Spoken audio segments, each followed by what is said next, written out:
C'était une promesse électorale d'Emmanuel Macron, adopter une nouvelle loi sur la fin de vie. Nous ouvrons une page dans ce journal sur ce débat de société. Le ministère de la Santé doit rendre très prochainement un rapport sur la question au président de la République, suite à une convention citoyenne qui a débattu de la question cet hiver. Alors qu'en pensent les premiers concernés ? Ils s'appellent Sylvie, Franck ou Georges. Ils ont été confrontés directement au suicide assisté ou sont touchés par une maladie incurable et ils ont accepté de témoigner. Rencontre signée Gwenaël Bron et Stéphane Sauvier.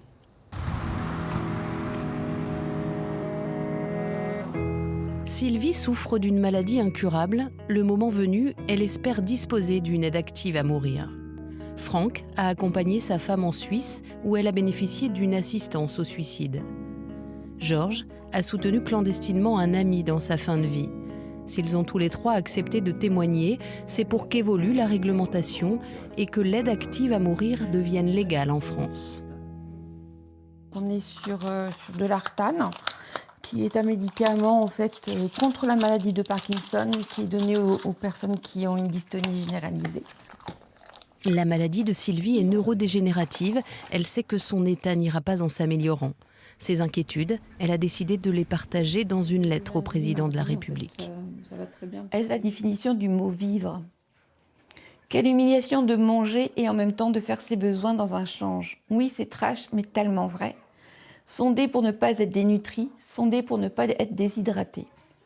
Non, je ne veux rien de tout cela et je veux mourir dès que je perdrai la marche et la parole. C'est vrai que c'est fatigant, c'est usant. Mais pour l'instant, tant qu'en fait je suis encore dans cet état-là, je continue. Quand le moment sera venu, j'espère que du coup, on aura en France la possibilité de demander en fait la prise d'un produit létal en fait. Moi, je veux bien le prendre toute seule. Et je trouve que tant qu'en fait j'aurai encore la possibilité de pouvoir porter quelque chose à ma bouche, peut-être que ce sera la dernière chose, mais au moins je serai tranquille. Valérie, la femme de Franck, est décédée il y a 18 mois des suites d'un cancer. Après une longue lutte et plusieurs récidives, Valérie a fait le choix de mourir en Suisse, aidée par une association. Ce qui lui faisait le plus peur, c'est de se faire piéger par une descente dans le coma, parce que vous perdez la conscience et vous perdez 100% de vos choix possibles ont disparu. Et ça, elle n'en voulait pas. Donc elle a été très forte, elle a résisté, et puis elle est partie debout, elle voulait partir debout, digne, et c'est ce qu'elle a réussi à faire. Même malade, c'est elle qui souriait le plus. Hein. Quand j'ai su qu'elle voulait partir en Suisse, je pense que elle, ça a été une délivrance, et pour moi aussi, ça a été une délivrance de savoir que elle avait fini de souffrir, quoi, que c'était terminé. La voir partir avec le sourire, ça a été quelque chose d'important aussi pour nous. Mais c'est sûr que si elle avait pu mourir chez elle, c'est ce qu'elle voulait. La plus grosse déchirure dans cette histoire-là, c'est de devoir quitter son domicile et son pays. Quand il n'y a pas d'aide. Georges a été marqué enfant par l'agonie de son père adoptif. Plus tard, il a assisté un ami en fin de vie. Dans un livre, il raconte ses épreuves qui continuent de le hanter.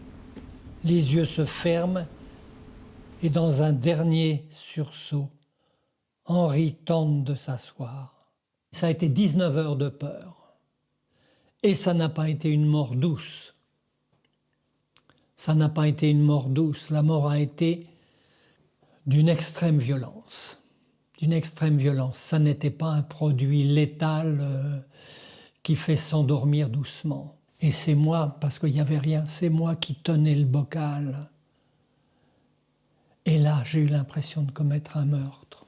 Et là, vous avez envie de pleurer, là. Et là, vous vous dites, c'est pas à moi de faire ça. Je suis pas médecin. Et on l'a abandonné, et on m'a abandonné aussi. Et on m'a abandonné. Sylvie, Georges et Franck ont tous les trois trouvé un soutien et une écoute auprès de l'Association pour le droit de mourir dans la dignité. Le fait de pouvoir en parler, parler de ces directives anticipées, parler de la mort, tout simplement parce qu'il faut appeler un chat, ça fait du bien. Nous souhaitons qu'il y ait la possibilité, une possibilité de choix, qu'il y ait certes les soins palliatifs qui sont très importants et qui suffisent à bien des personnes. Les soins palliatifs ne conviennent pas non plus à une maladie au long cours. C'est une loi qui ne s'imposerait à personne, qui donnerait la possibilité de choix. Quand il y a eu une loi sur l'IVG, on n'a obligé aucune femme à avorter. La loi sur le mariage pour tous n'a obligé personne à se marier. Ils ont tous de fortes attentes. Et je trouvais ça injuste. Injuste que ce soit moi qui bricole la mort de mon ami. Je trouvais ça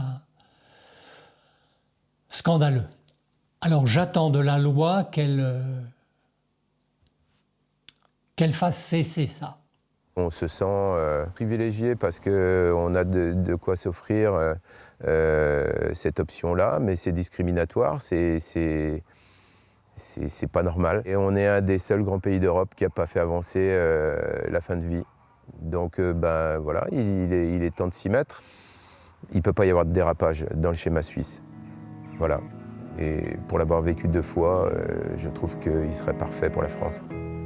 De nombreux Français espèrent beaucoup de cette future loi. Quitter la vie dignement, un sujet intime qui nous concerne tous.